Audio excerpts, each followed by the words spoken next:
কিন্তু চলেন তো আপনি নিজের ইচ্ছায়। ইচ্ছা হলে নামাজ পড়েন, ইচ্ছা হলে নামাজ পড়েন না, ইচ্ছা হলে জুম্মাতে যান, ইচ্ছা হলে জুম্মাতে যাবেন না, ইচ্ছা হলে দান আপনি করেন, ইচ্ছা হলে দান আপনি করেন না, ইচ্ছা মতো চলেন। পৃথিবীতে এসেছি যখন তার ইচ্ছায়, পৃথিবী থেকে যাবো যখন তার ইচ্ছায়, তাহলে মধ্যখানের সময়টুকু বিবির ইচ্ছায় কেন চালাবো? চাচা যাবে না, জুম্মার আজান হয়েছে, বলে বাপ থাম তো, চাচির জন্য ব্লাউজটা বাজার থেকে কিনে নিয়ে আসি। চাচা গিয়েছে চাচির জন্য ব্লাউজ কিনতে, জুম্মার নামাজটা আসরের সময় পড়ছে, কার ইচ্ছায় চলছে? আমার বাবাজিরা ভাইরা, তিনি আল্লাহ, যিনি আমাদেরকে পৃথিবীর সর্বশ্রেষ্ঠ সম্পদ ঈমান দিয়েছেন, পৃথিবীর সর্বশ্রেষ্ঠ নবী দিয়েছেন, পৃথিবীর সর্বশ্রেষ্ঠ কিতাব দিয়েছেন, পৃথিবীর সর্বশ্রেষ্ঠ ধর্মে মুসলমান করে আমাকে আপনাকে পাঠিয়েছেন, আর মুসলমান করে পাঠিয়ে দুনিয়ার আগুন থেকে বাঁচিয়েছেন, কবরের আগুন থেকে, জাহান্নামের আগুন থেকে বাঁচার জন্য তিনি সারাটা জীবন সময় দিয়েছেন আর যথেষ্ট সুযোগ দিয়েছেন। তিনি কে বলো?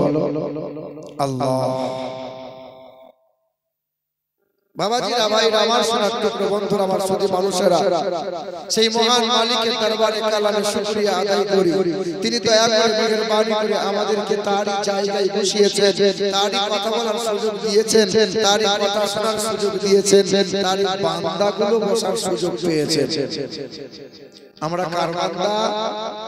আমরা সবাই কার বান্দা? আল্লাহর বান্দা। নামাজ পড়ে পড়ি না, দাড়িটা রাখে কুটকুট করে রাখতে পারি না। চাচা দাড়ি রাখে, 56 বছর বয়স, তখন সকালবেলায় তার চাচা আমার দাড়ি চাচ্ছে, আর জলসার মজলিসে বসে কালিমের দামান ছাড়বো না, দাড়ি কিন্তু রাখবো না। বলেন হায় হায় হায় মুসলমান। তায়েফের মানুষরা রাসূলুল্লাহর মাথা ফাটিয়ে দিয়েছিলেন। আল্লাহ রাসূল সাল্লাল্লাহু তাআলা আলাইহি ওয়াসাল্লাম, হজের মৌসুম ছিল, এই যে মৌখিক দাবিদার চলবে না, মিথ্যা দাবিদার চলবে না। আল্লাহ রাসূল সাল্লাল্লাহু তাআলা আলাইহি ওয়াসাল্লাম কাবা শরীফের পাশে গেছেন, দেশ বিদেশের মানুষেরা হজ করতে এসেছিল। আল্লাহ রাসূল দেশ বিদেশের মানুষদের সামনে গিয়ে আল্লাহর পরিচয়ের কথা বলছিলেন, লা ইলাহা ইল্লাল্লাহ আনা রাসূলুল্লাহ, এক আল্লাহকে মেনে নাও, আমি আল্লাহর রাসূল, আমাকে স্বীকার করে নাও। নবীর সবচেয়ে বড় দুশমন, তার নাম আবু জেহেল, বড় একটা পাথর নিয়েছিল, নবীকে জনমের মতো মেরে ফেলবে বলেছিল। আল্লাহর রাসূল বক্তব্য রাখছিলেন, দেশ বিদেশের মানুষেরা মুখ চাকের মতো গোল করে রাসূলুল্লাহর চেহারা মুবারকের দিকে তাকিয়ে আছে আর মধুর পবিত্র বাণী শ্রবণ করছে। বেঈমান আবু জেহেল পা করে গিয়ে পিছন দিক দিয়ে আমার রাসূলুল্লাহর মাথায় আঘাত করেছে। কিছুদিন আগে তায়েফের মানুষেরা পাথরে আঘাত করে মাথাটা ফাটিয়ে দিয়েছিল, এখন ঘাটা শুকায়নি, কাঁচা ঘা, সেই গায়ের উপরে আবার ঘা। বেঈমান আবু জেহেল এমন করে মেরেছে যে কাঁচা ঘা থেকে রক্ত ফিচকিরি দিয়ে বেরিয়ে গেছে। দেশ বিদেশের মানুষগুলো দৌড়ে ভয়ে পালিয়ে গেছে। আমার রাসূল বেহুশ হয়ে জমিনে পড়ে গেলেন। সেদিন বেঈমান আবু জেহেল বলেছিল, দেখ দেখ, মুহাম্মদকে মেরে দিয়েছি, আর কোনো ঝামেলা রইল না, আল্লাহ আল্লাহ বলনেওয়ালা কেউ আর থাকলো না। আমির হামজা রাদিয়াল্লাহু তাআলা আনহুর একবারে দাসী কাজের মেয়েটা কলসিটা নিয়ে কাবার পাশের কুয়া থেকে পানি আনতে এসেছিল। এই দৃশ্যটা দেখে বাড়ির দরজার কাছে দাঁড়িয়ে ফুপিয়ে ফুপিয়ে কাঁদছেন নবীজির চাচি আমির হামজার বিবি। জিজ্ঞাসা করছে, মা কাঁদছিস কেন রে, কি হয়েছে বল না। বলে, আপনাকে আর বলবো না, বল না মা, তোর সাথে কেউ দুর্ব্যবহার করেছে, তোকে কেউ কেউ কোনো খারাপ কথা বলেছে মা, বল না।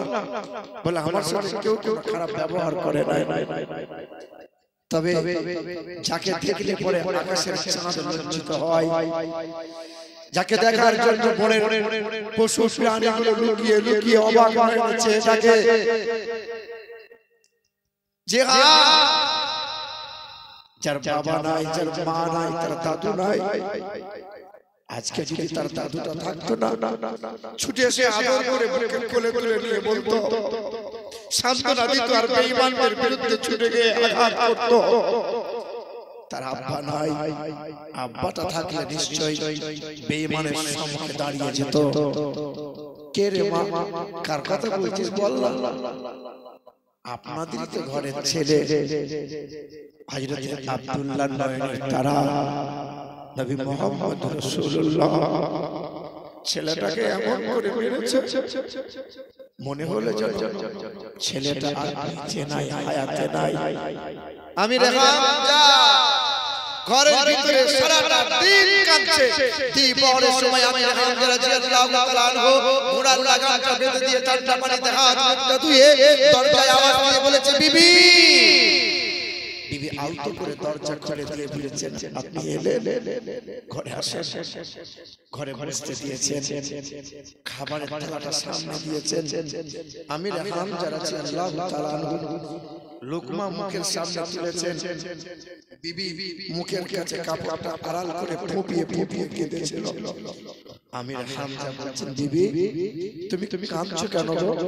তোমার কি হয়েছে বলো, বলো না কি হয়েছে? বলে কিছু হয়নি। আমি কি তোমাকে সংসারে অভাব রেখেছি? বলে না। তোমাকে কেউ কেউ ব্যবহার করেছে, কেউ কোনো খারাপ কথা বলেছে? বলে না। কাঁদছো কেন গো, কি হয়েছে বলো? আমি রেহামদের বিবি তখন চোখের পানিটা মুছিয়ে দিয়ে বলেছিল, তোমাদের ভেতরে কি মানবতা না? এমন নয়নের তারা ফুটেছে, তোমাদেরই বংশের, তোমাদেরই রক্তের একটা সন্তান। শুনলাম নাকি বেঈমান আবু জেহেল এমন করে সেই ছেলেটাকে মেরেছে। আমার দাসীটা সকালবেলায় পানি আনতে গিয়ে দেখে এসেছে, তার পাশে কোনো প্রতিবেশী নাই, তার কোনো আপনজন কেউ নাই। রক্তের বন্যা বয়ে গেছে, যার রক্তের কারণে পায়ের খড়মটা চামড়ার সাথে জমাট বেঁধে গেছে। সেদিন আমি খাবারের লোকমাটা নামিয়ে দিয়ে বিবির চোখের পানিটা মুছিয়ে দিয়ে দৌড়ে গেছে। বেঈমান আবু জেহেলের ঘরে দরজার সম্মুখে দারুন নাদওয়াতে হাজির হয়ে বেঈমান আবু জেহেলের চোখের মুঠি ধরে দেওয়ালে ঘা বেড়েছে, পাথরে আঘাত করার পরে বলেছে, আবু জেহেল এরপরে কখনো কোনো দিন যদি আমার রাসূলুল্লাহর প্রতি এতটুকু আচরণ দাও, হয় সূর্যটা সেই দিন তোমার জন্য উঠবে, না হয় সূর্যটা আমার জন্য উঠবে। বেঈমান আবু জেহেলকে ধমক দিয়ে আল্লাহ রাসূলকে খুঁজে বেড়াচ্ছেন। তখন দয়া রাসূলকে কাবার ভিতরে নিয়ে এক সাহাবায়ে কেরাম নবীর আশিক মাথার উপরে হাওয়া করছেন, রাসূলুল্লাহকে আদর করছেন। আল্লাহ রাসূল পুরুর মধ্যে শুয়ে আছেন। তখন কানে কানে বলছেন, ইয়া রাসূলুল্লাহ, আপনার পাশে যখন কেউ নাই, আমি রেহাম আপনার চাচা আপনাকে ভুলে যাই নাই।